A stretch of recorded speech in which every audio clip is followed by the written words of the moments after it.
தக் லைஃப் கமல் சிம்பு நடிப்பில் மனிதத்தை இயக்கியிருக்கிறாரு. அப்பாவுக்கும் பிள்ளைக்கும் நடக்கிற இந்த கேங் வார், அதில் யார் த்ரோனை பிடிக்கிறாங்கன்னு நடக்கிற அந்த டக் ஆஃப் வார் தான் தக் லைஃப். படம் தொண்ணூறு தான் ஆரம்பிக்குது. சக்தி ஒரு பெரிய கேங்ஸ்டராக இருக்காரு. ஒரு இடத்து வளர்க்குற கிடச்சி அவனே அவருக்கு எதிராக திரும்புறான். ஏன் திரும்புறான், எப்படி திரும்புறான்றதை காமிக்கிறாங்க. அப்பா வந்து பையனோட ஃபிகர் உசார் பண்ணா சிந்து சமவெளி, பையன் வந்து அப்பாவோட ஃபிகரை தூக்கிட்டு வந்தா தக் life. Production value, cinematography, music நல்லா இருக்கு. பட் ரீ ரெக்கார்டிங் வந்து படிக்காமலமா இருக்கு. பாட்டு நல்லா போட்டு ரகுமான் படம் பார்க்கும்போது அவரே தொங்கி அந்த இது கீபோர்ட் மட்டும் தூங்கி இருப்பாங்க நினைக்கிறேன். அசோக் செல்வன் இடத்துல மியூசிக் நல்லா இருக்கு. முக்கியமான எமோஷனல் சீனில் மியூசிக்கே இல்லை.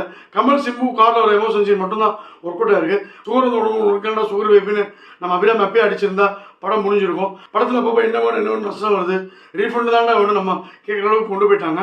சிவாஜி காலத்து டைலாக்லாம் வந்து கமல் இப்போ பேசுறது மனிதத்தை இப்பலாமா டைலாக் வைப்பாருன்னு யோசிக்க வைக்குது. ஒரு கேங்ஸ்டர் 4 பேரை போடணும், இவர் வந்து அபிராமி திருஷா மட்டும் ஏதோ பண்ணிட்டு சுற்றிட்டு இருக்காரு. அதனால் மொத்தத்தில் வாங்கப்படம் பஞ்ச் லைன் தக் லைஃப் தொங்கல் லைஃப் 2.25 ஸ்டார் ரேட்டிங்.